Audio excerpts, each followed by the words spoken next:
Ow.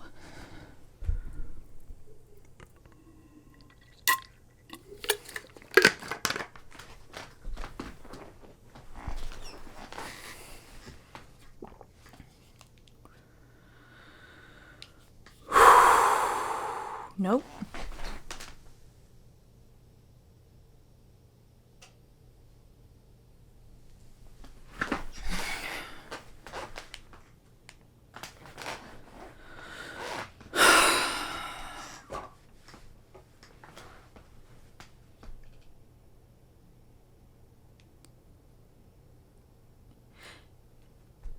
Is this acting?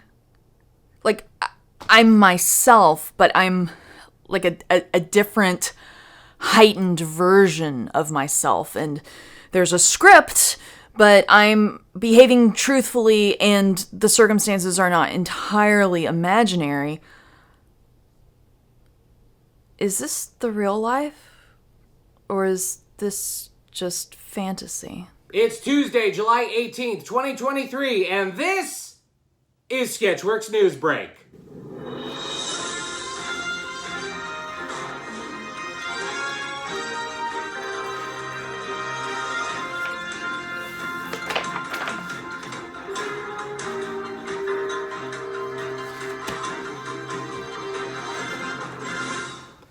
I'm John D. Babcock III, in for Allie O'Neill, who's having yet another existential crisis over the ethics of crossing a non-existent picket line, who's in for Brian Troxell, who is on strike. And now, the headlines for this week.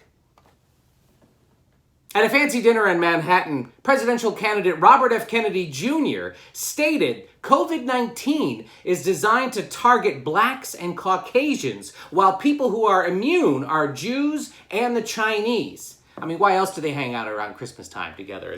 Come on, right? Anyway, reaction was swift. Offensive, said Jewish leaders. Irresponsible, said Asian leaders. Genius, said Donald Trump. Political pundits believe Kennedy's comments will have zero negative impact towards his campaign, as all he has managed to do is out crazy. That's it.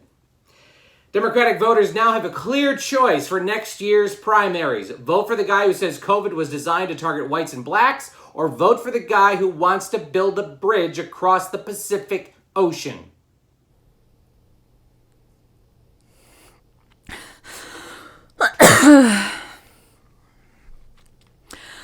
Politico reports top Republican donors are getting tired of Florida man and Governor Ron DeSantis, and they are now planning to support Senator Tim Scott's presidential campaign.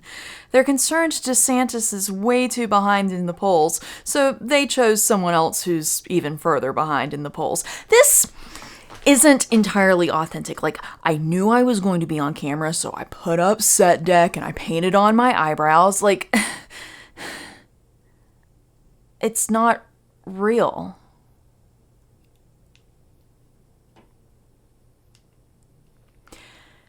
Keeping in Florida, wild rabbits have invaded a suburb of Fort Lauderdale.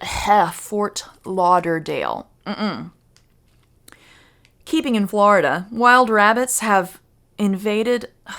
this thing is... Okay. Keeping in Florida, wild rabbits have invaded a suburb of Fort Lauderdale and are digging holes and chewing through outdoor wires.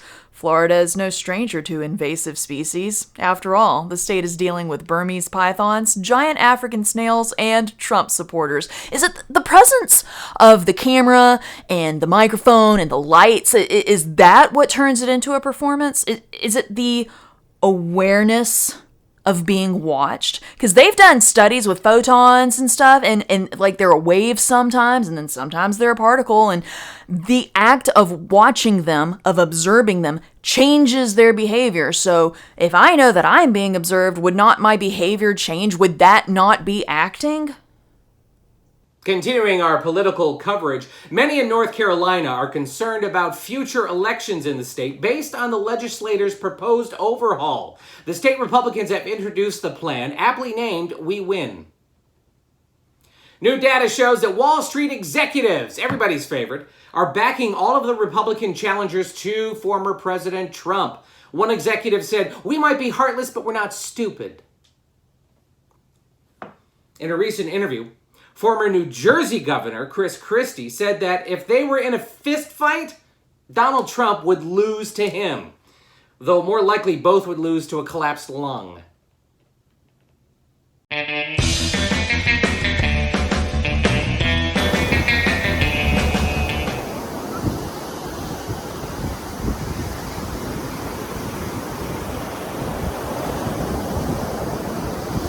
My feet just got wet.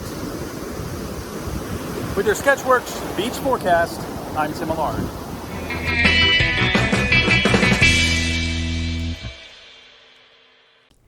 Was that a green screen?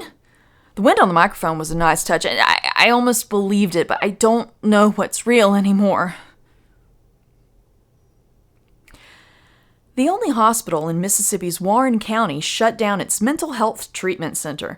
The county sheriff says he's worried for the county's mentally ill people because his deputies don't have enough bullets to shoot them all. These are dark this week! Now for science news, the FDA approved Opill, an over-the-counter birth control that doesn't require a doctor's prescriptions.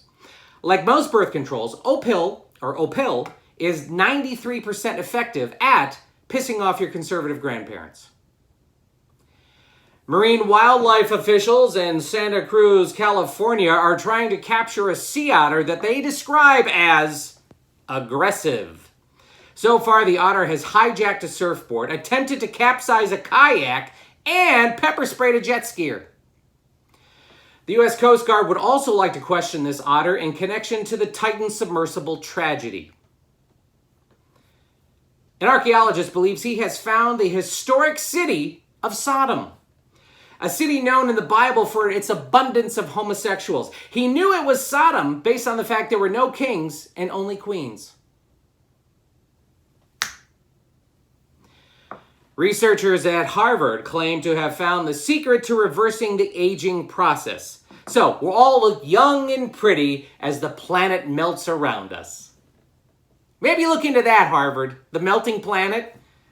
Forget reversing aging. How about a non-melting planet?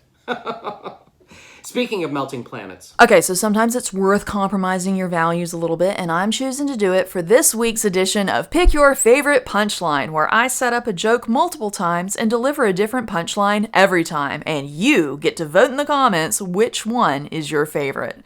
Helping me set this up will be a bunch of people who are either on or affected by the film industry strikes. Here we go. Death Valley, California hit record-breaking temperatures of nearly 130 degrees this weekend, prompting a very different kind of climate tourism. It's so hot. How hot is it? It's so hot, even the devil complained about the heat. It's so hot. How hot is it? It's so hot, conservatives started to consider that maybe there's something to this global warming thing after all. It's so hot. How hot is it? It's so hot, the temperature is rising faster than the Powerball. It's so hot. How hot is it? It's so hot, I was forced to stay inside and watch tennis. It's so hot. How hot is it? It's so hot, Ron DeSantis wanted to be in Trump's shadow so he could cool off. And that's this week's edition of Choose Your Favorite Punchline. Be sure to vote in the comments below. Back to you, Babs. I'm going back to college.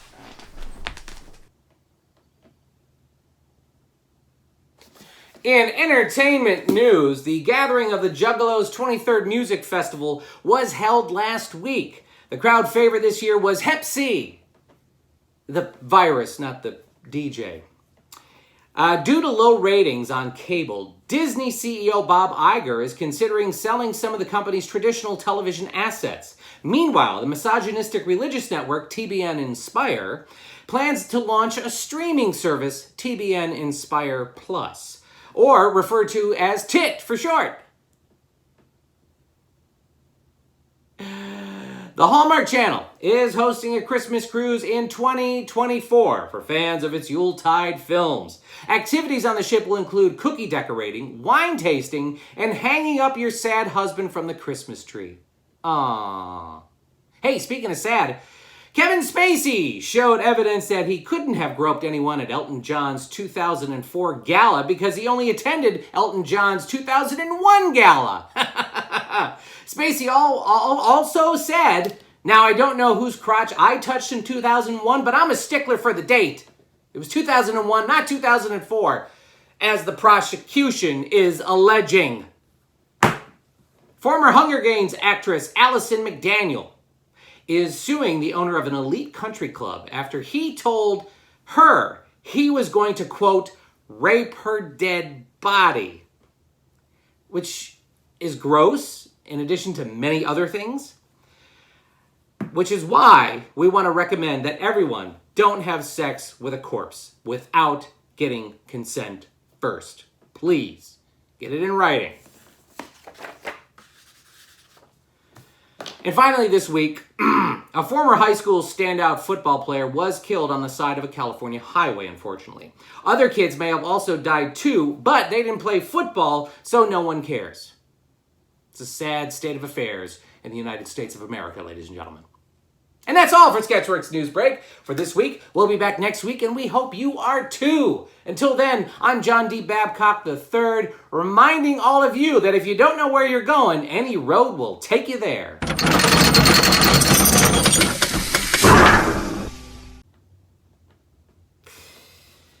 Okay, where was I?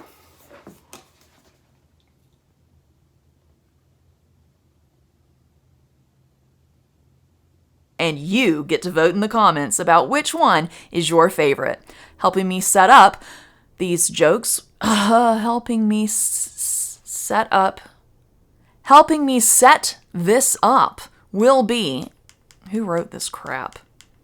Haha, I did.